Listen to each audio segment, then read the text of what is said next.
Hello everyone, my name is Uli Shield, and in this episode I'm going to tell you the 10 real reasons why hiring professionals such as recruiters and HR managers don't call you back.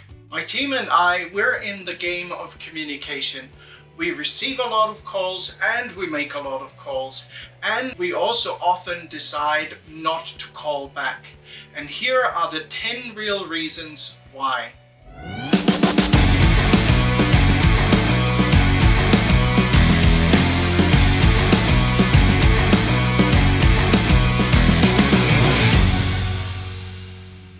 The very first reason that we always talk about is number one, you're ignoring the most basic voicemail etiquette. Ask yourself, what is the point of that if you're applying for that $100,000 upwards job and all you have to offer is a generic voicemail message? The same applies if you're a gig hustler or a freelancer. If you want the business, I don't like to talk to a generic voicemail message. I'd like to talk to the real you. I usually only make 2 attempts and then I stop. Like you, I don't like to waste my most valuable asset, my time. And here is reason number 2. Your voicemail message is simply a joke. You want me to consider you for that $140,000 upwards job, and all you have to offer is some kind of a weird jingle or maybe even a strange or cartoonish kind of voicemail message. Never mind, it's too risky to introduce you to my client or maybe even shortlist for a job in my own business. If you have watched my vlogs or listened to some of my podcasts on iTunes or Spotify, then you know that I tend to tell my clients what they need to know, not what they like to hear. And here is reason number 3 in my songbook. That's the worst offender of them all.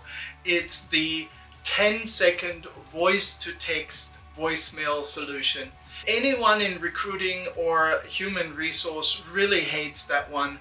When you give me 10 seconds and you ask me to leave a meaningful message, maybe even offer you that $140,000 job or that amazing gig hustling or freelancing opportunity, and then your telecommunication provider turns that 10-second message into some gobbledygook something, it's not going to fly. You just wasted my most valuable asset, my time. And here is reason number 4. It's very plain speaking, your voicemail message is not professional. I call you, and when I listen to you, your message sounds like you have nothing to offer. You maybe even sound depressed, you're mumbling, there's a lot of ums and ahs, and that usually is a reason for me not to call you back. Does some of this sound familiar? If you like what you're watching here, maybe subscribe to my channel. Make sure that you do. Because now I'm going to flip the coin and speak about when you're calling us, when you're leaving us messages.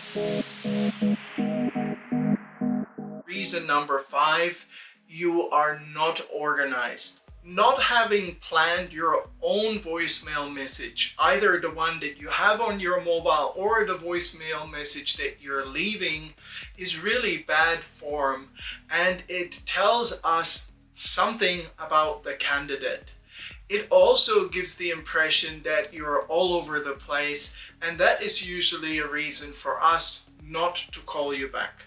And the big offender in number 5 is when the recording or when the message left for us doesn't identify you. So you're not telling us your name, you're not giving us your mobile number, you might not even have your mobile number recognizable in the message, etc. So no number recognition. All of that is just really bad form. It's not being organized. So here's my tip. Always start your message when you leave a message with your first and your last name. Follow with the reason why you're calling and the time that you called, and then identify your phone number, even if that phone number is identified through your telecommunication company. Then leave a short and smart and upbeat message for me, and at the end leave your number again, because I tend to take notes, and if you help me, then I'm very likely going to call you back. But I'm not done with number 5 yet. There is 5.1, and that is failing to stick to one message. It's really difficult when we have to listen to messages from candidates who are all over the place, who are struggling to stick to one topic. It's difficult for us to work out why you're calling and what you really want, and so you'll probably end up in the communication black hole with us because of not sticking to one topic. And then there is 5.2. You're still committed to your current job, and trust me, if you are talking to a hiring professional like an HR manager or a recruiter, we can work that out in 10 seconds. You may be a star candidate, but we can really work out if you're playing us. And we really don't appreciate it if you're testing the waters, so to speak, because you are also testing our time. If your true intention for the call or the message that you're leaving with us is to just find things out, then say so. Just be genuine and honest, be yourself, and we'll probably call you back. Now let's talk about the opposite of that, and that is reason number 6. You are rushing it. You're leaving a voicemail message on my mobile or with our reception that is so short that I don't have a clue why you're calling me. And that's probably also a reason for me to not take your call when you call me next time. I know we're all busy, and I know job hunting sucks, freelancing and gig hustling isn't easy, but there really is no reason to rush it. When you decide to leave a voicemail message, make sure it's short, it's smart, and most important, it's upbeat, because that is why and when I like to call you back. Reason number 7, you expect me to dig around to find you. I get it. I receive a lot of calls from a lot of people, and I actually enjoy the whole concept of working over the phone instead of having to go through emails. But if you're expecting me to dig around to find you, then that's just not going to work out. At the start of your message, always make sure that you identify yourself with your first and last name. If you're a foreigner like me, make sure that you maybe even spell out your first and your last name. That helps me to find you, because the first thing I do if I receive a message, I'm trying to find you online. And if I can't find anything about you, whether that is LinkedIn, your freelancing portfolio, your gig hustling portfolio, maybe even your Facebook profile, then I'm pretty much done. I'm not going to dig around to find you. Job hunters and career changers go through different stages with a different level of output when they are job hunting or career changing. And we, the hiring professionals or the recruiters, can easily tell at which stage you are. We usually identify 3 stages. Stage 1, honeymoon.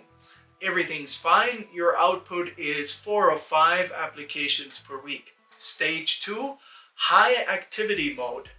Your output is double of that of the honeymoon, and you're pushing out somewhere between 10 or 15 applications in a week, maybe less.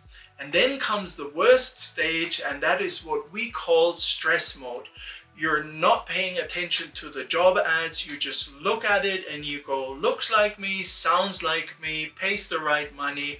is in the right location, copy paste send, copy paste send.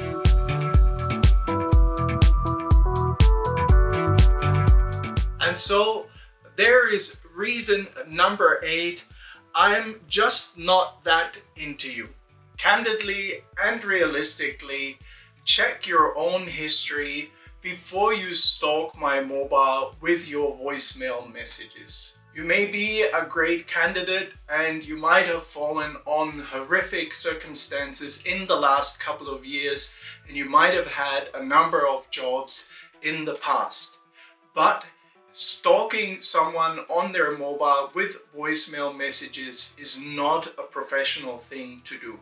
Honestly, switched on recruiters or hiring professionals just won't call you back for said reasons. I recommend that you reach out to a career coach or a job search coach. Just check us out on #Team MrCareerTick. We're happy to give you some insights and tips, or just watch our vlogs or listen to our podcasts. Job hunting sucks. We all know that. I'm really serious here. It's difficult. It's a full-time job to look for a new position, to change careers. Here's reason number 9 that tells us you're just not a really good communicator. And I call that, what do you do again? You're a microbiologist and you're sending your CV or your application to a recruiter who's specialized in recruiting for IT&T, for technology and otherwise. Doesn't really make you look good, does it? You need to know your recruiter, or at least who you're targeting, and I guess you really need to pay attention to the jobs that you're applying for. In other words, read the job ad, check it, make sure you check all the right boxes. And that's when I'm talking about who you're leaving a voicemail message to or for. If I receive a voicemail message from someone who's clearly not the right target, then I just won't call you back. And on that topic, I know it's kind of difficult to understand all these different recruiter types, and it's also not easy to identify them in the job ads. It's sometimes a little bit cryptic when you look at their job ads. I've recently recorded a podcast on the topic, so many recruiters, which one is right for you? Maybe check it out. Next Thursday it'll be posted on iTunes or Spotify, and then you have a really good idea about the many recruiters that are out there and which one is right for you. And now finally, let's talk about reason number 10. You're literally everywhere. If you are blasting your resume out there, trust me, the experienced recruiter or hiring professional will know right away. Over 90% of hiring professionals, recruiters or HR managers work with ATS software, and they know it when you apply for multiple positions within the same organization or with the same recruiting company. So that's a definite no-no. That's a reason for us to just not call you back, because you're literally everywhere. Here's a tip, guys.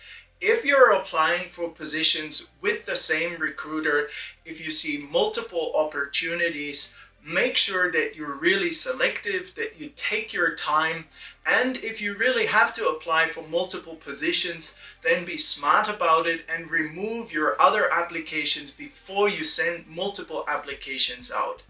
No one wants candidates who are literally everywhere. And so when you contact us, when you contact me, make sure that you really are a hot prospect for us. When you leave us a message, be short and concise, and remember to be upbeat, to be positive, and to be professional. Thanks guys for watching this episode, the 10 real reasons why hiring professionals don't call you back. Join us again every Thursday here on this channel and watch our vlogs or listen to my podcasts on iTunes or Spotify. There's lots of interesting content for job hunters, career changers, gig hustlers, freelancers, and solo entrepreneurs. So if you're interested in the topic, just check us out every Thursday, hashtag Team MrCareerTick. That's it for today, for this episode. Job hunting sucks. I know that. Career changing is hard. Gig hustling is hard work, and freelancing definitely is hard work. Whatever you do, remember to hunt wisely, and before you do any type of communication, whether it's verbal or in writing, ensure to tick all the right boxes.